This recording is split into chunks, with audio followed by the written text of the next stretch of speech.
On the morning of 14 जुलाई 1789, 14 जुलाई 1789 की सुबह France के एक शहर पेरिस में आतंक का माहौल था। हुआ ये कि किसी ने अपनी तरफ से बनाकर एक अफवाह जनता में फैला दी कि फ्रांस का राजा फ्रांस की जनता पर गोलियां चलवाने का आदेश देने वाला है और वह अपने सैनिकों से जनता को मरवाना चाहता है। दोस्तों, यह खबर पेट्रोल में लगी हुई आग की तरह पूरे के पूरे फ्रांस में फैल गई। इस खबर को लेकर जनता में डर का माहौल बना हुआ था। लोगों ने सोचा कि यार ऐसे मरने से अच्छा है कि कुछ करके मरा जाए। इसलिए फ्रांस के लोगों ने एक जन सेना बनाने का निर्णय लिया, जिसमें लगभग 7,000 व्यक्ति और महिलाएं टाउन हॉल के सामने इकट्ठे हो गए और सभी लोग आपस में डिस्कस करने लगे कि अगर हमें राजा के अगेंस्ट खड़े होकर विद्रोह करना है तो उसके लिए हमें हथियारों की जरूरत पड़ेगी। तो कुछ लोगों ने कहा क्यों ना सरकारी भवनों में रखे हुए हथियारों को जबरदस्ती लूट लेते हैं, और लोगों ने यही किया। सबसे पहले उन्होंने कई लोगों की तादाद में मिलकर बास्तिल किले की जेल को तोड़ दिया, जिसमें उन्हें भारी मात्रा में गोला बारूद मिलने की संभावना थी। बास्तिल जेल का जो कमांडर था वो हथियारों की इस लड़ाई में मारा गया और वहाँ उस जेल के हथियारों के साथ साथ वहाँ के कैदियों को भी छुड़ा लिया गया। दोस्तों, वो बात अलग है कि वहाँ पर 7 ही कैदी थे और इन सब ने मिलकर बास्तिल किले को गिरा दिया और साथ में उस किले की कीमती वस्तुओं को बाजार में बेच दिया। इन वस्तुओं को उन लोगों ने खरीदा जो इस घटना को अपनी यादों के रूप में सजाना चाहते थे। दोस्तों, ऐसा नहीं है कि इस घटना के बाद फिर कोई घटना नहीं हुई थी, बल्कि इसके बाद कई दिनों तक पेरिस तथा देश के देहाती इलाकों में कई सारी लड़ाइयां हुई हैं, जिसका रिजल्ट ये निकला कि जनता रोटी, कपड़ा और मकान की बढ़ती कीमतों का विरोध करने लगी। बाद में फ्रांस के राजा को गुलोटीन से सर काटकर मार दिया गया। तो दोस्तों, ऐसा क्यों हुआ और कैसे हुआ, चलिए जानते हैं इस वीडियो में।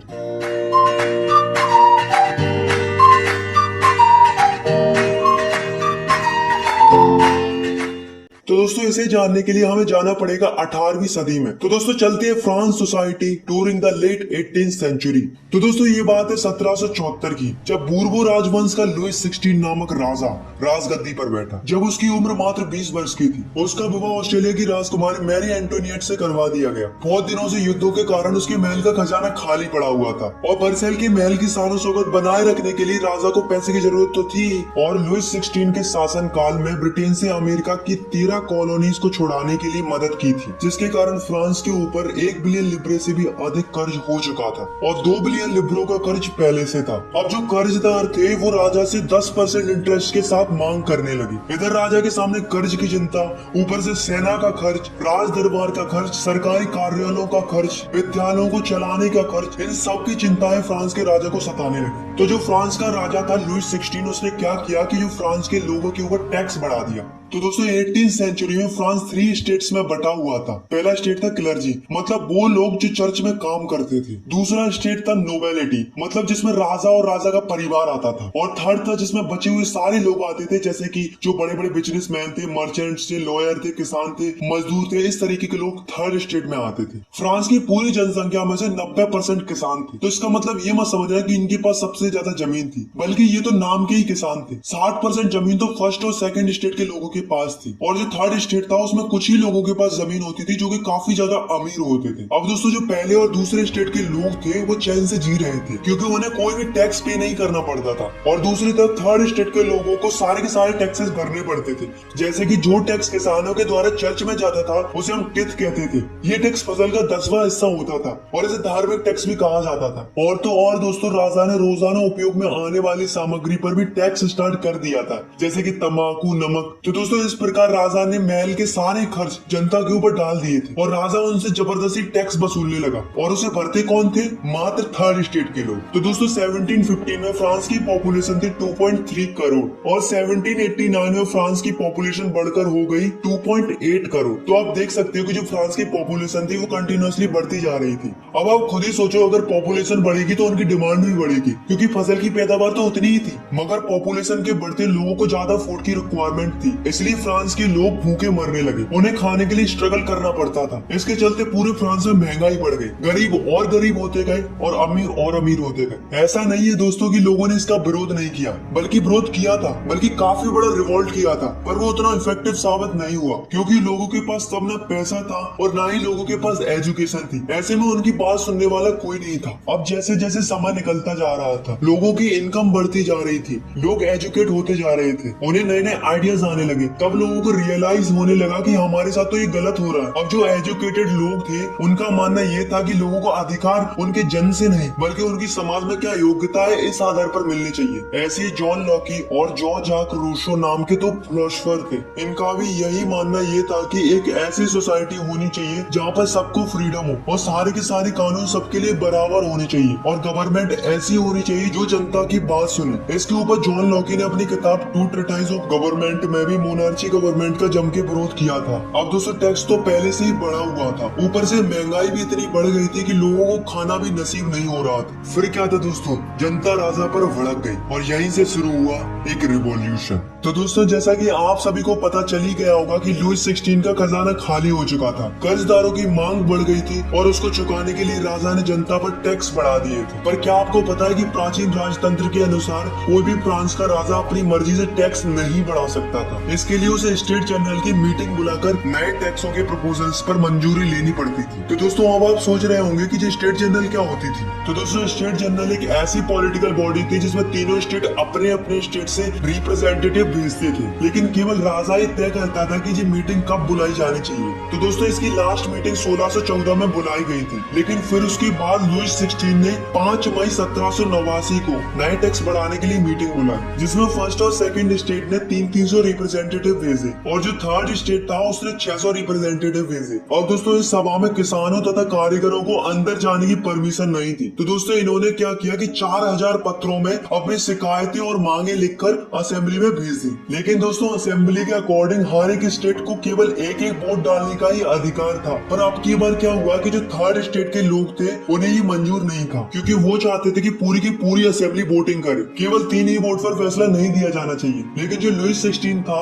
उसे ये प्रस्ताव स्वीकार नहीं था। राजा ने इस थर्ड स्टेट के प्रपोजल को नहीं माना, जिसके कारण क्या हुआ कि जो थर्ड स्टेट के लोग थे वो निराश होकर असेंबली के बाहर चले गए और यही सभी लोग 20 जून को वर्साई के इंडोर टेनिस कोर्ट में जमा हुए। इन सब लोगों ने मिलकर एक डिसीजन लिया कि जब तक हम एक ऐसा कॉन्स्टिट्यूशन नहीं बना लेते जिसमें राजा के पास कम पावर हो, तब तक हम सब लोग मिलकर स्ट्रगल करते रहेंगे और राजा के खिलाफ लड़ते रहेंगे। उन्होंने अपने आप को एक नेशनल असेंबली घोषित कर लिया था। दोस्तों उस असेंबली के 2 लीडर बनाए गए, पहला था मिराबियू और दूसरा था एबे शियस। इन दोनों ने असेंबली को लीड किया। दूसरी तरफ फ्रांस में कड़ाके की ठंड पड़ रही थी, जिसके कारण क्या हुआ कि फ्रांस की जो अधिकतम फसल थी वो मारी गई। लोगों में भूखमरी इतनी बढ़ गई थी कि औरतों ने जबरदस्ती खाने पीने की चीजों को दुकानदारों से छीन लिया। यह देखकर राजा ने सेना को आदेश दे दिया कि तुम शहर में प्रवेश करो। जैसे ही सेना ने शहर में प्रवेश किया तो लोगों में हड़कंप मच गया। फिर क्या था दोस्तों, लोगों की भीड़ ने 14 जुलाई को बास्तील के किले पर धावा बोल दिया, क्योंकि गांव-गांव में अफवाह फैल रही थी कि राजा ने किसानों की फसलें बर्बाद करने के लिए बाहर से कुछ लोगों को बुलाया है। अब टैक्सों की आग तो पहले से लगी हुई थी, अब लगी हुई आग पर राजा की अफवाह ने पेट्रोल का काम और कर दिया, जिससे किसानों ने गाँव के सरकारी अन्य भंडारों को लूट लिया और साथ में टैक्सों से संबंधित डॉक्यूमेंट्सों को भी जला दिया। आखिर में विरोधी प्रजा की ताकत का अंदाजा लगाकर राजा ने नेशनल असेंबली को मान्यता दे दी। तो दोस्तों आपको तो पता है कि जो नेशनल असेंबली थी वो क्या चाहती थी कि राजा की पावर लिमिटेड कर दी जाए। तो फाइनली 4 अगस्त 1789 की रात को नेशनल असेंबली ने एक ऑर्डर पास किया, जिसमें फर्स्ट स्टेट के लोगों से कहा गया कि आप चर्च के नाम पर जो जमीन लिए हुए हैं उसे वापस कर दे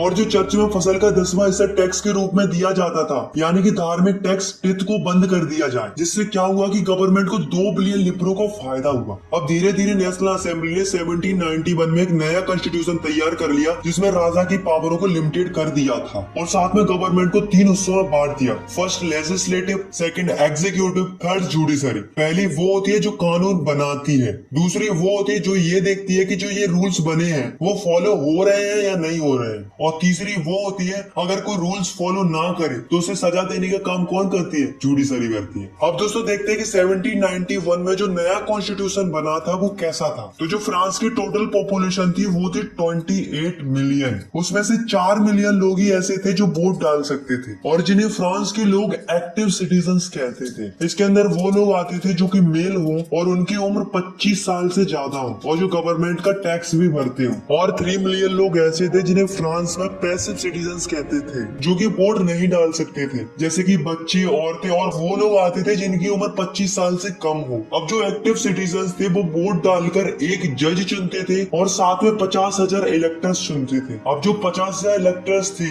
उन्हीं में से 745 मेंबर नेशनल असेंबली के लिए बनते थे और जो 745 मेंबर थे वही राजा पर कंट्रोल रखते थे। अब राजा के पास केवल एक ही पावर थी, वो थी वीटो पावर, जिसका मतलब होता है कि राजा की मर्जी के बगैर कुछ नहीं होगा। और जो नेशनल असेंबली थी वही मंत्रियों को कंट्रोल भी करती थी। तो ये जो कॉन्स्टिट्यूशन बना था इसके अकॉर्डिंग लोगों को कई सारे अधिकार मिले, जैसे कि right to life, freedom of speech, freedom of opinion and equality before law.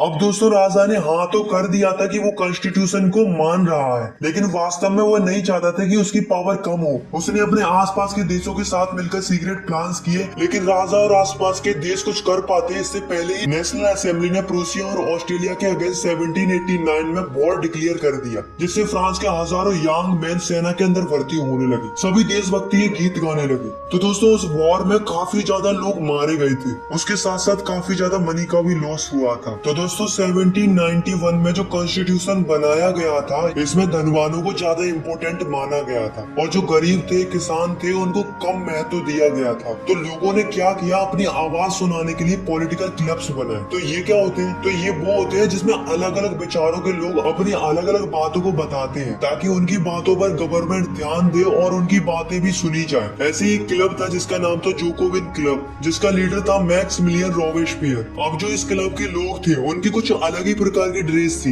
इस क्लब वाले लोगों को सुगुलत भी कहा जाता था। दोस्तों जब ब्रेड का प्राइस बढ़ने लगा तो महंगाई को देखकर इस क्लब वाले लोगों ने जैकोबिन क्लब में एक प्लान बनाया और एक ऐसी योजना बनाई कि राजा को महल में ही घुसकर राजा को बंदी बना लिया जाए। तो दोस्तों इन क्लब वालों ने क्या किया कि 10 अगस्त को टुलेरियस के महल में धावा बोल दिया, जिसमें राजा के कई सारे सैनिक मारे गए। बाद में राजा और राजा के परिवार के सदस्यों को जेल में डाल दिया गया, मतलब उन्हें बंदी बना लिया था। और फिर नेशनल असेंबली ने चुनाव कराए। फाइनली 21 सितंबर 1792 को राजाशाही राजतंत्र का अंत कर दिया गया और फिर मोनार्ची सिस्टम खत्म हुआ और एक नया रिपब्लिक सिस्टम यानी कि वोट डालने का सिलसिला शुरू हुआ।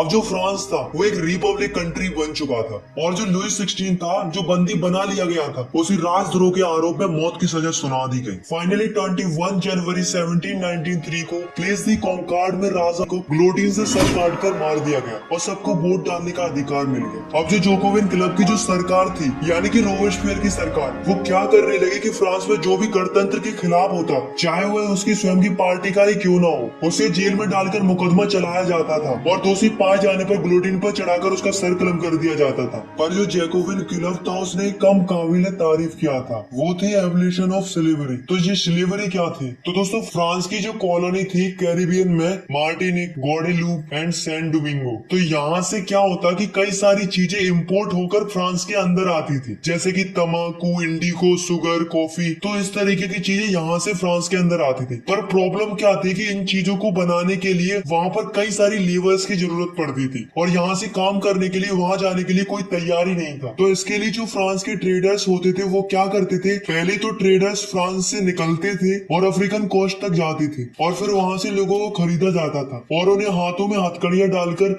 अटलांटिक महासागर से होकर करेबियाई देशों तक ले जाया जाता था। वहाँ पर उनसे जबरदस्ती काम कराया जाता था। फिर वहाँ से इंडिगो, तंबाकू, शुगर, कॉफी ये सब वापस फ्रांस में लाया जाता था। अब दोस्तों नेशनल असेंबली में ये बात तय हुई थी कि दास प्रथा को खत्म कर दिया जाए, पर यह नहीं हुआ। ऊपर से रोबेस्पियर सरकार ने चर्चों को बंद करवा दिया और उनकी जगह सरकारी दफ्तर और बैरक बनवा दिए गए। अब जो जोकोविन क्लब का जो लीडर था रोबेस्पियर, वो अपनी मनमर्जी करने लगा और लगातार देशों से मजदूरों को खरीदता और बेचने लगा और लगातार लोगों को खरीदा और बेचा जाने लगा। तो दोस्तों इसके साथ भी वही हुआ जो सबके साथ होता आया है। तो 1794 में उसे दोषी घोषित कर दिया गया और उसे गिरफ्तार करके गिलोटिन पर चढ़ाकर उसका सर कलम कर दिया। और दोस्तों यहाँ से जैकोबिन क्लब का एंड हो गया। दोस्तों बास्तिल किले के इंसिडेंट के बाद 1789 की गर्मियों में एक महत्वपूर्ण कानून लागू हुआ था कि कोई भी बुक या न्यूज़पेपर या स्टेज परफॉर्मेंस, नाटक, सत्संग, जुलूस बिना राजा के अधिकारियों की परमिशन के बगैर नहीं किए जा सकते थे। पहले उनसे मंजूरी लेनी पड़ती थी। अब वो सेंसरशिप हटा दी गई थी। अब फ्रांस में सब लोग स्वतंत्र थे, वो कुछ भी छाप सकते थे, dance programme, song, stage programme, जुलूस कर सकते थे। अब उन्हें किसी की भी परमिशन लेने की कोई जरूरत नहीं थी।